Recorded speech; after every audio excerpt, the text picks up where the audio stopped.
but it's time to talk a little bit of football, and helping us do that, Sam Bruchhaus, podcast host for Sumer Sports, is good enough to jump on with us. Sam, first and foremost, man, we appreciate it. I want to start, let's just get the elephant out of the room. Aaron Rodgers still does not have a team yet. If I set the over-under at Memorial Day, will he have signed by then? It's a great question. I'm inclined to say no. I'm inclined to say that he will not be an NFL quarterback this year. I think basically the only team that is in the market for him currently is the Pittsburgh Steelers, and they've met like 5 times, 6 times. Clearly, they're going to make some evaluations in rookie mini camps, which are going on right now.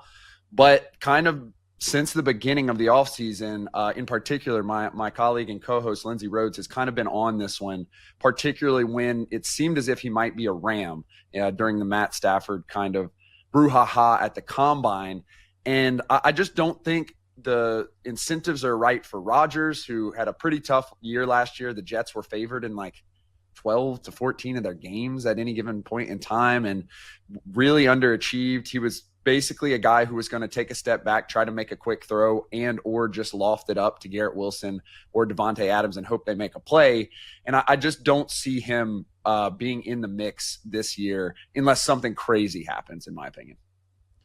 Well, Sam, if that is the case, what the heck do the Steelers do at quarterback? It's a great question, and that was the question that I think was in my head the most during the draft. I do think that a lot of people are a lot higher on Will Howard than expected. He was immensely good in accuracy. The question with that accuracy is how much is it Chip Kelly and how much is it those excellent wide receivers that Ohio State had. So I think that's question number one. And question number two is Mason Rudolph has been in that building for a long time, obviously goes to the Titans last year. I think that they can kind of create a structure where they can, like, once again challenge for a playoff position based on that defense where they invested in the first round and then go from there. Am I the one who would want to go into the season with that quarterback room, given what I know and what the data typically shows? No. But the Steelers are certainly the organization who might be able to pull it off. You know, we're a couple weeks away now from the NFL draft, and we won't really know who had a good draft until we actually see these guys play. But as we sit here now, who do you think had a really strong draft just based off of some of the guys that he ended up selecting? So I think it has to be the Seattle Seahawks. You look at their record last year, obviously they didn't make the playoffs, and they approached this draft in this offseason as if they were a worse team than they probably actually are.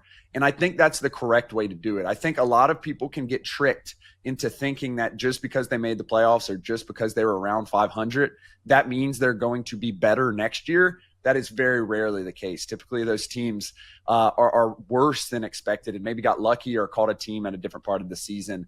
And I think when you look at, number one, just the volume of draft picks they made, that indicates that they are trying to remake this team in the face of Mike Macdonald, their young head coach, and now their young offensive coordinator coming in from the Saints, Clint Kubiak, as well. I really liked what they did. I think they added key players at positions both of need, but they were also the best available players, including guys like Gray Zabel, Nick Emenwari, 2 non-premium positions that they picked up. I think they're going to play Zabel at guard. But nonetheless, you add in guys like Jalen Milroe all the way into the 7th round, who was one of my gems of the draft, Ricky White III. They just addressed basically the entire team, both in free agency, including the addition of Sam Darnold, and in the draft. And I think when you're approaching an aggressive for a season, I think that's typically the right way to go.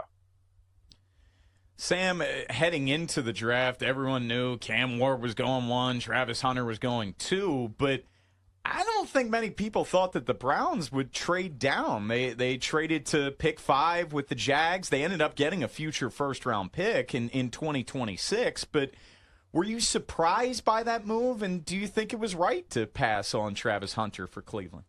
So Cleveland is probably the most analytical organization, at least as voted by league personnel, and when you're looking at the assets, investments, and the personnel they have in their front office. They're very, very analytical. The Jonah Hill character from Moneyball is now a vice president, Paul DePodesta, vice president for them. So that's how analytical this organization is. They kind of strayed from that in the middle rounds, but they typically are picking guys that they believe both their scouts and their models have as good players. Here, I think, would be the justification for what they did in the first round. Number one, as you mentioned, they got a future first round pick. They basically doubled the value of that selection. You can think of it in the aggregate.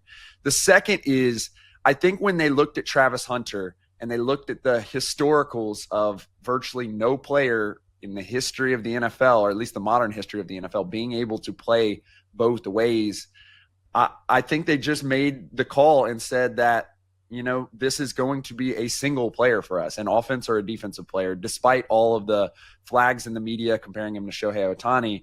I think they probably looked at the data and thought it would be such an extreme 1% anomaly for him to be an all-pro both on the offensive side and the defensive side of the ball that the value coming in from the Jaguars just makes too much sense. And then an underrated item, which doesn't always come up with non-running backs, but Hunter played a metric ton of snaps in college, probably more snaps than any person ever, frankly, given he was playing every snap both ways and relied immensely upon on both sides of the ball. I think they may have some data that indicates that may lead to a bigger injury concern than other people would think.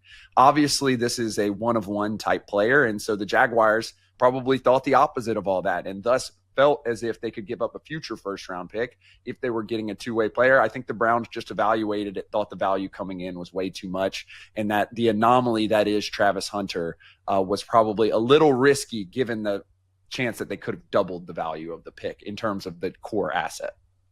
Sam Bruchhaus with us here on Inside the Betting Lines with Tim Barbalace and Denton Day. They go for Shedeur Sanders. How were so many of us so wrong on Shedeur and the value of where NFL teams saw him?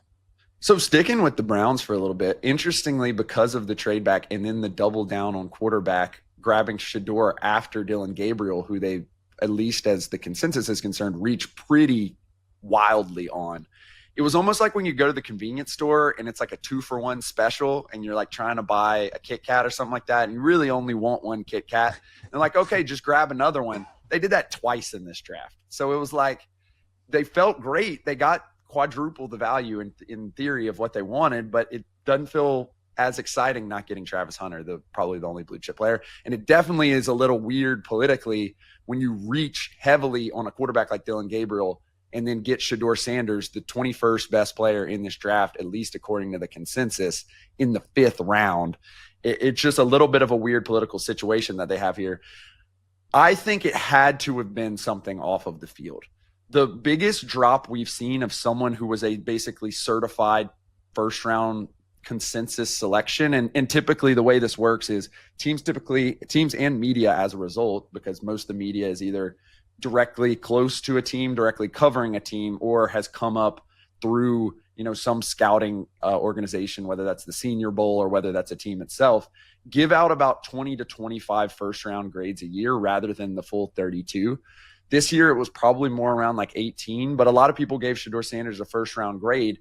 The reason in the data was he was just immensely accurate. He was one of the most accurate quarterbacks over expectation than any, frankly, quarterback in like the last CFP era. Justin Fields was very accurate. Joe Burrow was very accurate. Mac Jones was very accurate. So it was kind of that class of player, all of which went in the first round. I think the questions were about sack avoidance. I think if you look at his offensive line from 2 years ago, it was pretty tough. It was a little bit better this year. But he had a pretty standard quarterback, will probably be a starter at some point profile. So my thesis is it had to be something off the field, whether that was fear about Deion Sanders getting involved or whether it was fear about his interviews. But I don't have any inside information, but it certainly was an anomaly and caused by off-field situations. Well, Sam, despite him falling to the 5th round, he lands in an ideal spot in terms of ability to play, where I don't expect Shedeur Sanders to be their week 1 starter. They probably won't throw him to the Wolves, but you'd have to think he's going to start some games this year. Yeah, I love when I like to say, working at a database organization, the I meets the AI. And so the AI, as I mentioned, said he was immensely accurate, even on deep balls, for example. And then you think of those Shanahan-type offenses, a lot of core analysts that I really love, friends, Nate Tice, Matt Harmon from Yahoo Sports, they both were like, I'd really love to see him in this type of Shanahan style offense. And moreover, I think he is good when he has a plan in the pocket. And the Stefanski offense is from that tree. I think, as you mentioned, not only is it a perfect scheme fit, but it's also a perfect landing spot, given he's probably going to be able to challenge for the job. I can't wait to see it. It's certainly going to be something we will not be able to escape. I think it'll be shoved down our throats, whether it's good or bad. Sam, we really appreciate the time, man. We'll do this again soon. Thank y'all. That is Sam Bruchhaus. Sumer Sports is good enough to join us there.